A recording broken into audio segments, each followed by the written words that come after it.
So, you have three credit bureaus: Equifax, Experian, and TransUnion. You already know that, but what most people don't know is there are four more agencies quietly sitting in the background holding your most damaging financial information, like past bankruptcies, tax liens, judgments, evictions, prior addresses, and they're selling this to lenders every single time you apply for credit or funding, and it's why you get denied even with 700 plus scores. And here's what's crazy. These bureaus are completely invisible to most people. You probably have never gotten a letter from them in the mail. You probably never even heard of them, but they've been profiting off your data for decades and influencing your funding decisions. In this video, I'm going to break down exactly who they are, what data they hold, why they matter specifically for business credit and funding and credit repair, and most importantly, when and how to freeze them. Because if you are doing credit repair or building business credit, stacking funding, or trying to get approved for real money, and you're not managing these four, you are leaving the door wide open for a denial you'll never see coming.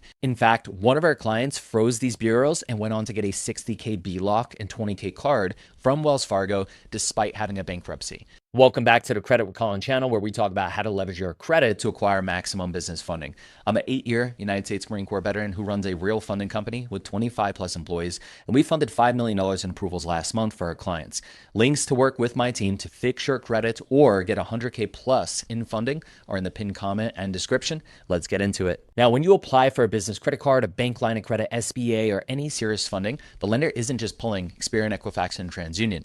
They're running a much deeper check. They're cross-referencing identity. They're verifying public records. They're looking for fraud signals and risk flags that the big three never even capture. That's why these four secondary credit bureaus come into play. We've had clients come to us with 740 FICO scores, no lates, clean bureaus, and they still get denied. You know why? Because one of these secondary bureaus was flagging a prior bankruptcy, an old judgment, or incorrect identity data like an address, and the lender's risk model picked it up and they got denied. So let's go through each and every one of them. Bureau number one is LexisNexis Risk Solutions. This is the most important one on the list. LexisNexis is not just a credit bureau. They are a public record warehouse. Your LexisNexis file can contain prior bankruptcies, Chapter 7, 13, all of them, tax liens and judgments, real estate ownership history, eviction records, prior addresses going back decades, phone numbers, emails, aliases, and even divorce records. This is the most complete personal history file that exists outside of the federal government. And industry estimates show that LexisNexis powers the fraud and risk models for over 80% of banks and institutions in this country. Let that sink in. 80% of major banks are running your file through LexisNexis when you apply. Here's a real example of what this means in practice. We had a client applying for business funding. He had a bankruptcy reporting to his Experian and his TransUnion. His only clean bureau was Equifax. So we froze Experian and TransUnion, and we froze his LexisNexis to suppress the bankruptcy. We then applied with Wells Fargo, and they couldn't access that data. They couldn't verify the bankruptcy. They couldn't use it to deny him. And he got funded $80,000, $60K B-lock and a $20K 0% card out of Wells Fargo in New Jersey. And that's why freezing these reports can actually help you in the real world. Here's the FCRA principle that makes that work. When a lender goes to verify negative info, the burden of proof is on them, not on you. If they can't access the data, they can't use it to deny you. You have the legal right as a consumer to freeze this information. LexisNexis doesn't want you to know that, but it's your right. Now, to freeze your LexisNexis report, go to consumer.risk.lexisnexis.com/freeze. You can do it online. You could also mail in a written request to the Consumer Center in Atlanta, and you're entitled to a free annual report as well. You can request that at consumer.risk.lexisnexis.com/consumer. Bureau number two is SageStream. Now, a lot of people on this topic still think SageStream is a separate bureau you need to chase down. That is outdated info. LexisNexis Risk Solutions owns SageStream now. They fully absorb them, and here's why that matters and why it's actually good news for you. When you freeze your LexisNexis reports through their consumer portal we just talked about, it automatically freezes your SageStream report at the same time. Two birds with one stone. What was SageStream before the acquisition? It was focused on alternative and subprime credit data, primarily used by the auto lenders, credit card issuers, wireless phone carriers, and retail credit. It fed supplementary credit scores to lenders who didn't want the big three data a capture instead. That data is now fully integrated into LexisNexis Risk Solutions, the biggest data furnisher. So if you already froze LexisNexis, you're done with straight Sage Stream 2. That's your 2-in-1. Bureau number 3 is Innovis. This is the 4th largest consumer reporting agency in the country. They are a subsidiary of CBC companies, and they are most frequently called the silent fourth bureau because most people have no idea they exist. But certain lenders are absolutely using them. Now, what data does Innovis hold? Similar to the big 3, they have your account history, your payment history, your ID verification data, but their specialty is alternative data, which is utility payment history, telecom bills, and identity verification signals. They don't issue a FICO score. Instead, they provide their own risk models. Now, again, this is big for if you've ever had a defaulted utility bill or phone bill, things like that. Who uses them? Mainly credit unions, some credit card issuers, auto issuers, and landlords and property management companies as well for screening for rental data. And debt collectors use them for identity verification.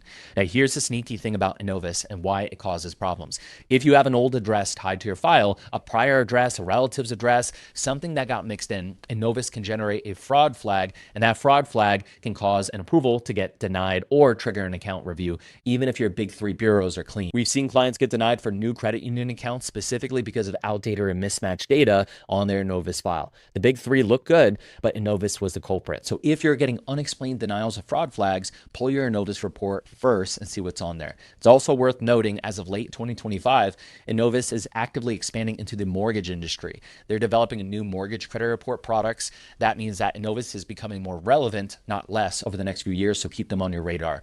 To freeze Innovis, go to innovis.com and request your free report and security freeze online. You could also call 800-540-2505. The freeze is free and the report is free. Do both. Bureau number 4 is CoreLogic. This is one that is specifically critical if you are buying real estate, getting a mortgage, or financing commercial property. If that describes you or any client that you're working with, you're going to want to pay attention. CoreLogic Credco functions differently from the others. Their product, IdentityIQ, is a merged credit report. What that means is they pull your Equifax, Experian, and TransUnion report and they combine them into one document, but then they add their own proprietary data on there. This is used by mortgage companies all the time. If you ever bought a home, you've seen the CoreLogic report.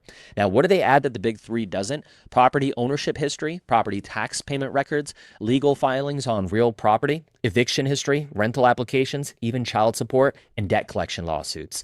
This report is what most mortgage lenders are looking at during pre-qual phase, and if your CoreLogic file has negative info, judgments, evictions, unpaid property taxes, it can stop a real estate deal cold, even if your credit looks great. For my real estate investors and entrepreneurs using property as a vehicle for building wealth, this one is non-negotiable. You need to know what's in your CoreLogic file before any lender sees it. You are entitled to a free copy of your report annually. If you run into any issues accessing it, file a complaint with cfpb.gov. That will get their attention pretty fast.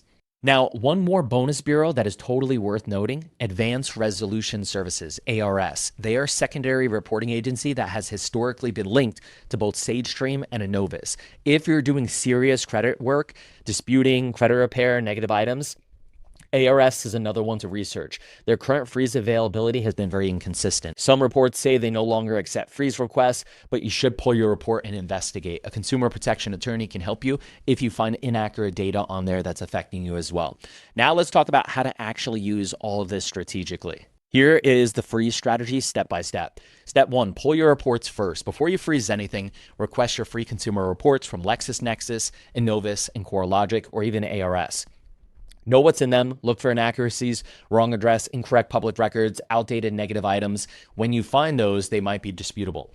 Step 2, freeze before you dispute. This is the biggest mistake people make. They start sending dispute letters out to the big 3 bureaus, Equifax, Experian, TransUnion, but they leave the secondary bureaus completely open. When those bureaus go to verify your dispute, they're going to hit up the secondary bureaus to verify your disputes. And those secondary bureaus will validate it, and now you won't be able to fix your credit. If you freeze the secondary bureaus first, the big 3 can't verify the negative item during their investigation. And remember, the burden of proof falls on them, not you. And that's how it gets removed. That is the credit repair game. Step 3, freeze your applications for funding. If you are applying for business cards, lines of credit, SBA, or any significant funding, if you've ever had negatives in the past, freeze these reports before you apply for anything sensitive, especially if you have prior negatives in the past. The FCRA allows you to do this. It's completely legal. It's your right. Step 4, lift when needed, refreeze after. A freeze doesn't delete your file, it just blocks access. When you need a mortgage, a car, or anything legit, and they say, hey, we can't approve because you have this bureau frozen, go ahead, lift the freeze, apply for that application, and put the freeze back on. So the correct order is this. First, you're going to want to freeze LexisNexis. That also takes care of SageStream at the same time. Two birds with one stone. Second, you're going to want to freeze Innovis at innovis.com or call the number on the screen. Feel free to screenshot this.